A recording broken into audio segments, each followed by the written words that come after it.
Yes, reading from the book by Patty Dobrowolski on drawing solutions, how visual goal setting will change your life. And it's about drawing your vision and then finding three bold actions that takes you into your new vision. And today we're reading on page 92, guiding yourself through the change process. Keep alert for the out of the blue. And Wendy will start reading. Wendy, if you'd like to mention the online location number, please feel free. Yep. Thank you. I'm reading from the online book, and it's location 1516.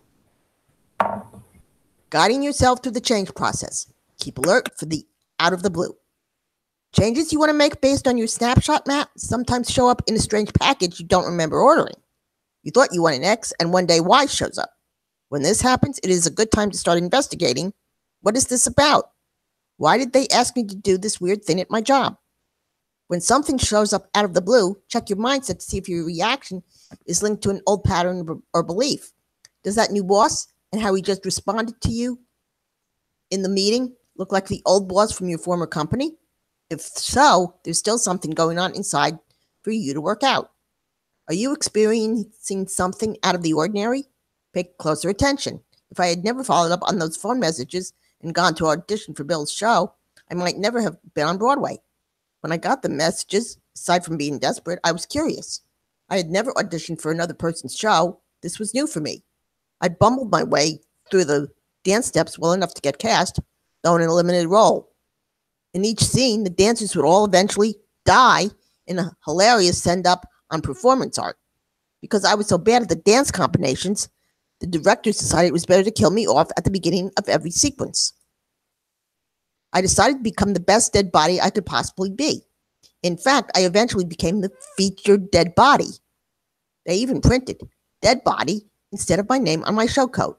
As a result, I got more live exposure than many of the other supporting cast members simply by lying dead on stage for almost the entire show, while Bill Irwin and others danced around me. Just think, Kate Hepburn and Carol Channing watched me lie there dead. The path that leads to where you are supposed to be may take a circuitous route. You're curious, so you will go to a job interview that isn't exactly what you want, only to find that the person conducting the interview makes your heart flip and eventually becomes your spouse. Or you may not be the right person for the job, but the interviewer knows of another position in another firm that would be perfect fit for you. And so it goes. How many stories have you heard that ended just this way? When you believe that each step you take is happening just for you, your stress level decreases and you enjoy the process more. When people say change is easy for me, it means they have learned to accept what shows up out of the blue and aren't afraid to work with it. You don't know where the step in front of you will lead, but if you waste time feeling upset because it's not what you expected, you might miss out on what's possible. Most of the time, we neither expect nor know how to accept something that appears out of the blue. It's as if we create the map and then put on a blindfold. Blind faith isn't how you change beliefs. Beliefs and patterns change when you keep your awareness sharp enough to recognize and discern subtle guidance, and then use it to link together the pieces of the puzzle when they appear. Expand your focus to include both the individual aspects of your map and the whole big picture. You may find other parts of the map are just as important as the part you're currently working on. There may be an order to manifestation unique to you. Keep alert to everything that comes your way, because any one of those steps you didn't count on is part of the magic choreography that will dance you into your desired future. All right, I'll stop here.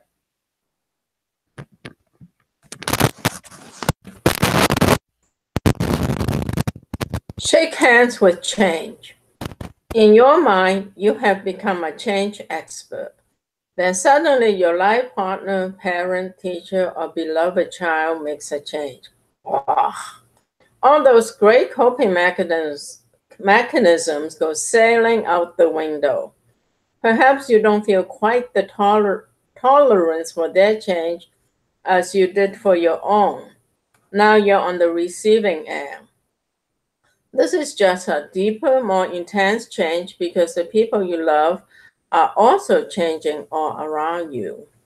Do you find yourself thinking you don't want them to change? You like them just the way they are? The people who bring change upon us unwittingly become catalysts for our own growth, but don't often earn our gratitude. On a talk show, a host interviewed a woman who has been fired from her job. As a result, the woman went on to make a huge change, returning to school and gaining the skills to build her own, now hugely successful business. At the time, she said she was so mad at her boss she couldn't imagine thanking him for anything. Here she was a single parent trying to provide for her children, and he was firing her because she didn't seem happy at work. And the truth was, she had not been happy. To clear out her anger and step into her new direction, she wrote her boss a thank you letter. She thanked him for the gift he had given her, saying that by firing her, he helped her find the courage to go back to school and follow a dream she had delayed for many years. Later, she realized that accessing her gratitude and writing that letter were a turning point in her success. Unknowingly, she had actually reprogrammed her brain to believe that negative experiences can bring positive results. Which of your past experience can you point to that ultimately put you in a better position? Would you rather be bitter or better? Focus on how you became better from what came your way. You can wire your brain too. This is the true nature of change. It happens to everyone. And if you were lucky enough to pay it forward with style and grace, you may reap the benefits of your good intentions. The hand of change can sweep in at any moment. How can you respond to someone else's change? Can be just as varied as how they choose to make their change. Some people change slowly while you call from the sidelines, hurry up. Others change on a dime. I'm leaving. I've discovered my love for the hunting lodges. See you at the end of the summer. Huh? Okay, you stammer, wishing you could go too. But no, this time they are going alone. Meanwhile, you feel panic and terror. And if you are paying attention, you use the techniques we practice to calm yourself down. You focus on the positive. You are grateful that now you have the summer free, and voila, you move from the reactor role to the initiator role. It's all about staying curious and then being proactive. Stay flexible and ask yourself, what does this bring up for me? How might I need to change here too? Tone down the anxiety and tune up the curiosity to identify what's in it for you. When my parents died, I learned about an entirely different level of life. My father had Parkinson's disease, a terribly debilitating condition, and my mother cared for him for many years until she finally could not do it anymore. She was diagnosed with an aggressive form of cancer and died a short time afterwards. My father lived a couple more years until he transitioned as well. Later, I dreamed about them. In one dream, I was back in our own family home when my father was bedridden and my mother was caring for him. In the dream, my mother was fast asleep on a rug in the bathroom, and she appeared completely exhausted. I walked into my father's bedroom and said, Dad, do you know you're not sick anymore, right? You've died. You have to move on from this life. He turned to me and said, Well, I'm still a little sick. So your mother is here taking care of me. When I woke up, I wondered, had I not moved on either? What part of me was still a little sick over the loss of my parents? How might I work it through to step more fully into the next phase of adulthood? Resolution and evolution are a continual process. are a continuous process. Re-examine where and how you might need a change. Shake the hang of change so that it can leverage you into the new and the unknown parts of yourself that need exploring. Should I read half of the next section and then you read a little bit? Do you want to do that? Or should we just stop? Maybe just stop. Okay.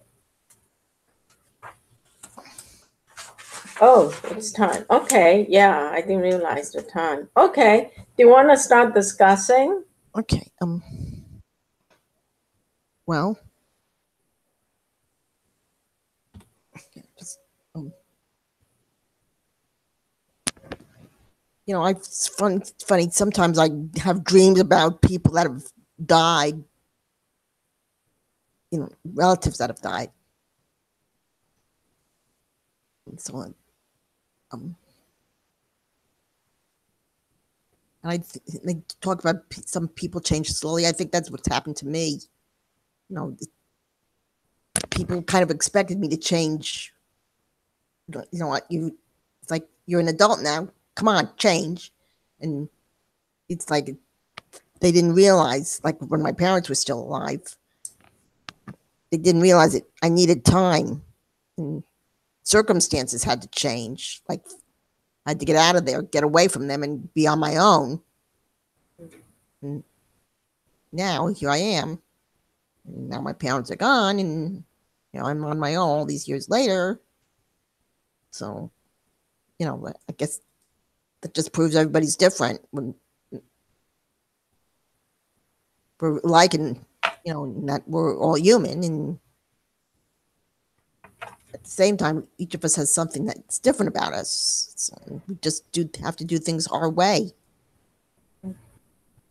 So on our terms, and can't always let people tell us what to do. You know, sometimes people think they know what's best for us. And now my aide is one of those that thinks she knows what's best for me. She also looks at me as a little girl and not an adult, which doesn't help. But, you know, I know what I can and can't do, and that's it.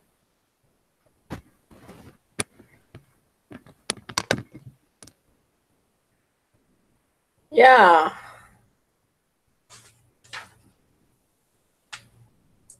Yeah, I have dreams too. In fact, the other day, about people. The other day I dreamed, you remember Jay Oza? He was one of the coaches at the, Sure. The other day I dreamed about him in my sleep. I didn't know why, but I did reach out to him. And he is, you know, his father has cancer. And so he's taking care of his father.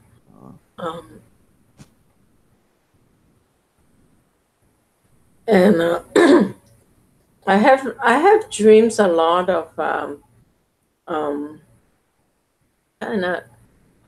So one of the things I dream of, I don't dream, but before I go to sleep, is I get into like a primal landscape, which is almost like, you know, the times of dinosaurs and stuff. The landscape is really primitive before I go to sleep, which is interesting. And then in my dreams, sometimes I have very powerful dreams. One of them was I dreamed that the walls were leaking from the outside in water. And water is, you know, in Chinese, water is usually a symbol of life. And a house is usually sometimes like our ego. And sometimes we need to break it apart. And so I kind of see that. And then I saw a dog. And dog is about like loyalty and friendship. So it was an interesting dream. I think this I'm talking about that dream in a certain sense that in my mind, my subconscious is getting me ready to change. You know, the house is going to fall apart. There's going to be a new foundation coming through. And I think what she says about sometimes others people's changes are harder to take than our own changes. And so it seems like, other people could want you to change and you may or may not be ready, which is what you talk about. You have to know your own mind. Mhm. But you also have to accept others if they're ready to change or not. Right. If they're ready to change and you're not, too bad. Yeah. Or if they're not ready to change and you want them to change, that doesn't work either. So I guess accepting where other people are is important. For me, accepting emotions, my own emotions. Like yesterday, before I go to sleep, I felt fear. I'm not sure why, but I know that whenever I do something new, I have a lot of fear. And so maybe, just talking here, maybe this mentoring project, peer mentoring project, is going into a phase that's real, and that's what's causing fear. So I have to take a look at my own emotions there too. So sometimes working through change is taking care of one's own emotions. So, accepting other people, accepting ourselves where we are, and like what you said, know where we are at, and then accept knowing where we're at, and then standing up for where we're at. I think those are all important things for change. Anything else? No. Okay. I think we're doing commitments next. Yeah. Okay. The only thing is, sometimes, you should stand up for yourself, but then when you do stand up for yourself, like with me, at least, I get criticized for standing up for myself when I try to stand up for myself. And, people act like you're disabled. You're not supposed to speak up for yourself. And it drives me nuts. Yeah, sometimes they want me to be an adult on their terms instead of mine. Right. So they want you to do what you could do, but listen to them. Yeah. Yeah, I get it. Yeah. I'm sure I want that from my son when he was young. Grow up and do it my way. True. All right. Okay. All right. Okay. You want to start with commitments? Yeah. Well, for me, both my apartment building and the one across from us are we're having our joint picnic this Tuesday. So that's commitment number one. And